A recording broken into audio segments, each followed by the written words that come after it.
When I was 13 years old, I was addicted to playing video games, constantly being on my computer for a good 4 to 5 hours a day. I was considered a top tier player at that time, as I used to play this game called Valorant, which was similar to CSGO, peaking in one of the highest ranks in the game. With my friends, I used to win clutch plays that will result me in getting praised by my teammates. I thought this was going to be the best thing I ever did in my life because I was so good at that game and probably would make a living out of it. Although I was staying consistent and about to achieve the big leagues, it will cause a detrimental amount of loss in real life. Now looking back at 1.5 years ago, my mental health was the lowest at that time. I will constantly be angry for no reason, as video games were the major cause of it. And the only hobby I had was just playing games on my computer, and I had no purpose in life. My parents would be so mad at me because I didn't contribute to the family because of video games. I didn't know why they were so mad at me until I knew the reality of being addicted to video games. It is very common for teens like me to play video games, as an astonishing 91% of teens in America play video games. You know, Video games are basically a dopamine rush that only happens when you play video games.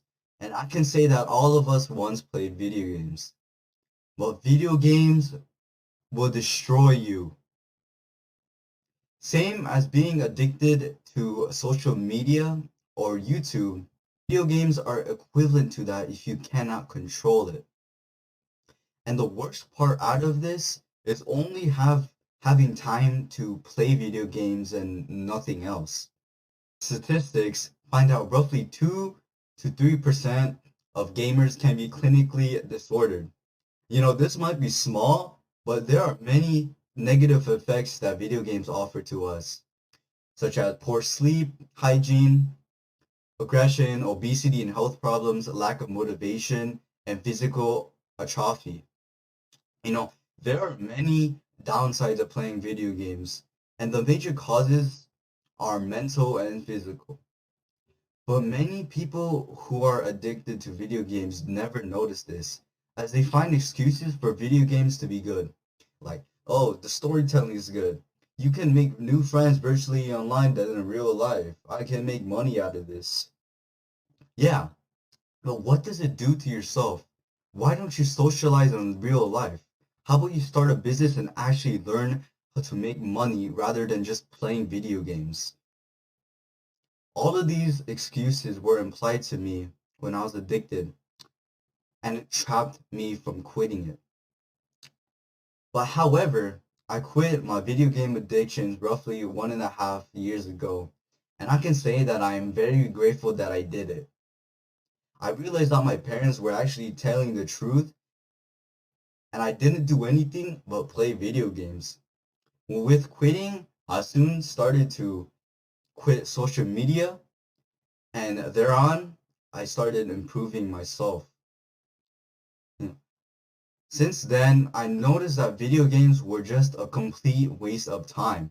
Imagine those 1 to 5 hours that you mindlessly just spend on video games are switched up from working on your business, going to the gym, improving your mental health, and making a brotherhood of friends that are similar to you. Imagine how much progress that you made rather than progress in your game. The progress that you make in real life does not compare to the progress that you make in your video game. And one of the things that you can do if you're addicted is to switch your time doing things productive rather than playing video games. Think about it this way. Why would I level up in Minecraft endlessly when I can level up in the gym? You know, if you want to quit your video game addiction, switch some hours of what you play to the things that are productive that you like to do. That can be going to the gym, journaling, meditating, learning a martial art, socializing, working on your ideal routine, planning, etc. This is the only advice I can give you for video games, as it worked on myself too. With having so many things to occupy, I didn't have any time to play video games. And when you start implying habits and productiveness to your routine, you won't have any time to play video games, which will make you improve yourself better. And video game addiction is a real world problem, but having the ability to quit will rebuild your life.